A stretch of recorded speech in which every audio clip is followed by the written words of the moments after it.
तो आपका स्वागत है साइंस जीवी चैनल पे। तो आज हम करने वाले हैं आज के इस वीडियो में, क्योंकि रिज़ल्ट आ चुका है बच्चों का, तो कैसे एनालिसिस करना है रिज़ल्ट का शॉर्ट वीडियो में हम ये देखेंगे। तो स्टार्ट करते हैं। तो सबसे पहले अगर देखें ये क्लास 8, तो ये जैसे क्लास 8 का रिज़ल्ट है, तो इसको कैसे एनालिसिस करना है। तो इसमें तो क्लास 8 में टोटल आपके 7 सब्जेक्ट हैं और यहाँ पर सभी सब्जेक्ट्स का फाइनल दिया हुआ है। तो परसेंटेज निकालने के लिए इसको 7 से डिवाइड कर देना है, तो परसेंटेज वैसे निकल जाएगी। और जिन बच्चों का इसमें री एग्ज़ाम आया है तो उनको कंपार्टमेंट है या री एग्ज़ाम देना होगा। जो बच्चे एब्सेंट होंगे क्लास 8 में उनका भी री एग्ज़ाम होगा, जिस भी सब्जेक्ट में वो एब्सेंट होंगे। तो क्लास 8 को इस तरीके से देखना है। क्लास 7th और 6th में तो इस तरह से क्लास 8 का हमने देख लिया। अब एक क्लास 9th का देखते हैं जो काफ़ी इंपॉर्टेंट होता है। क्लास 9th में अगर आप देखो तो ये जो टोटल नंबर दिया है इसमें परसेंटेज निकालने के लिए हमको 5 से डिवाइड करना होगा। तो बहुत आसान होता है, 2 से मल्टीप्लाई करके और 1 पॉइंट पीछे कर दो, तो वो बहुत आसान तरीका होता है, आसानी से निकल आता है।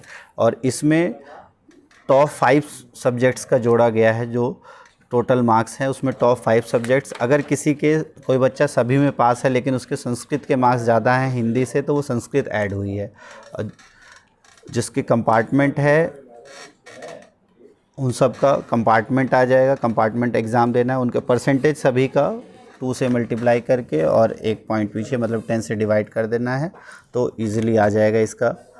और इस तरीके से इनके परसेंटेज निकालने हैं। तो जब आप सभी के परसेंटेज निकाल लोगे तो इस तरह से रिज़ल्ट जो है वो समरी एनालिसिस करनी है। क्लास 6 to 7th में यहाँ पे सब्जेक्ट के टीचर का नाम, टोटल स्टूडेंट्स जो क्लास में पेपर शुरू होने से पहले थे, और टोटल कितने अपीयर हुए, कितने एब्सेंट है, और किसके 33% से ज़्यादा हैं वो पास मार्क्स।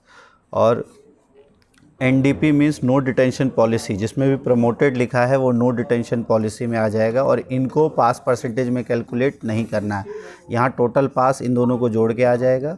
और पास परसेंटेज सिर्फ ये जो कॉलम 6 है इन्हीं से आएगा पास परसेंटेज।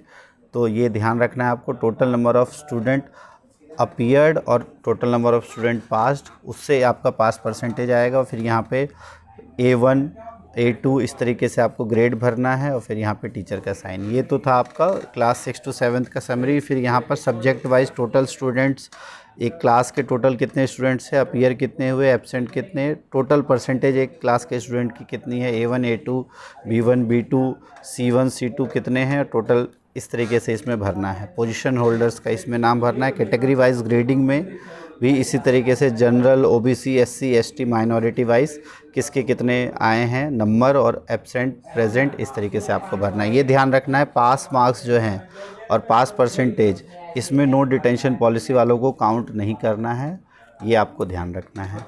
अब अगर हम देखें क्लास 9th का जो एनालिसिस करना है, इस क्लास में अगर हम देखें तो यहाँ पे सारा आपको फिल करके, ये थोड़ा सा कॉम्प्लेक्स है, इसको ध्यान से अगर देखें तो यहाँ पे जैसे टीचर का नाम, टोटल एग्ज़ाम से पहले जितने भी स्टूडेंट्स थे उसमें यहाँ लिखना है, टोटल अपीयर कितने हैं, पास, और प्रमोटेड अगर कोई ग्रेस मार्क्स से प्रमोट हुआ है तो उसको यहाँ लिखना है। टोटल पास आपका यहाँ हो जाएगा फेल, और कंपार्टमेंट वाले कितने हैं वो यहाँ लिखना है। पास परसेंटेज में सिर्फ ये वाले आएंगे जो बिना प्रमोशन के पास हुए हैं, और डिस्टिंक्शन जिसके 75% से ज़्यादा है। QI निकालने के लिए एक सब्जेक्ट के हर एक स्टूडेंट का मार्क्स ऐड करना है और फिर उसको नंबर ऑफ़ अपीयर्ड स्टूडेंट से डिवाइड कर देना है।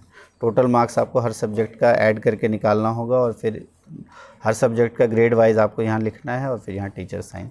इसी तरीके से आपको ओवरऑल क्लास का भी लिखना है कि टोटल स्टूडेंट्स कितने हैं, कितनों के 91 से 100, 81 से 90, इस तरीके से टोटल पास परसेंटेज ये आप ध्यान रखना। उसमें सिर्फ पास वाले आएंगे, प्रमोटेड या कंपार्टमेंट वाले तो बिल्कुल ऐड नहीं होंगे। और री एग्ज़ाम कितनों का है, मींस कंपार्टमेंट कितनों का है वो इसमें, और फेल कितने हैं वो इसमें लिखना है। और ये category wise general, OBC ST इस तरीके से इसमें फिल करना है। फिर ये एक फॉर्म दिया होगा जिसमें सभी जो कंपार्टमेंट वाले स्टूडेंट है उनका डिटेल्स मेनली लिखना है। तो इसमें admission number, exam roll number, ID, student name, उसके फादर मदर का नाम, डेट ऑफ बर्थ और जिस सब्जेक्ट में उसकी कंपार्टमेंट आई है। अगर किसी की साइंस में कंपार्टमेंट आई तो आपको साइंस पे टिक करना है, उसमें कितने मार्क्स हैं वो, ओवरऑल उसकी कितने परसेंटेज है, उसका एड्रेस, मोबाइल नंबर और रिज़ल्ट क्या है उसका, ये लिखना है। तो ये सारा डिटेल में हमको करना है।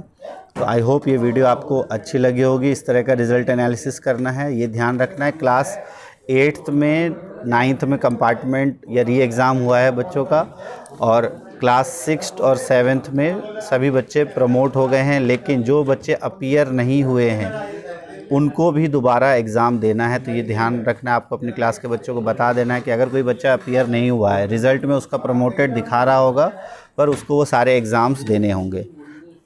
तो इस वीडियो में इतना ही, और अगर इससे रिलेटेड और कोई भी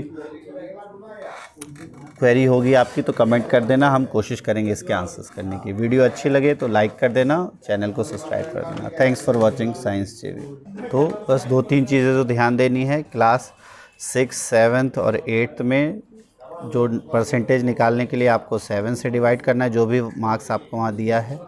9th के लिए आपको 5 से डिवाइड करना है, जो भी आपका यहाँ नंबर है, बट उसके लिए ज़्यादा आसान होता है कि इसको आप 2 से मल्टीप्लाई कर दो और 10 से डिवाइड कर दो। जैसे अगर किसी का 313 है तो 5 से डिवाइड करने में थोड़ा टाइम लगेगा। बेस्ट है इसको 2 से मल्टीप्लाई किया आपने तो 626 हो गया और 1 पॉइंट लगा दो तो 62.6 इसका जल्दी निकल जाएगा। तो इस तरीके से। तो आई होप आपको ये वीडियो अच्छी लगी हो। थैंक्स फॉर वॉचिंग साइंस जेवी। वीडियो को लाइक ज़रूर कर दें।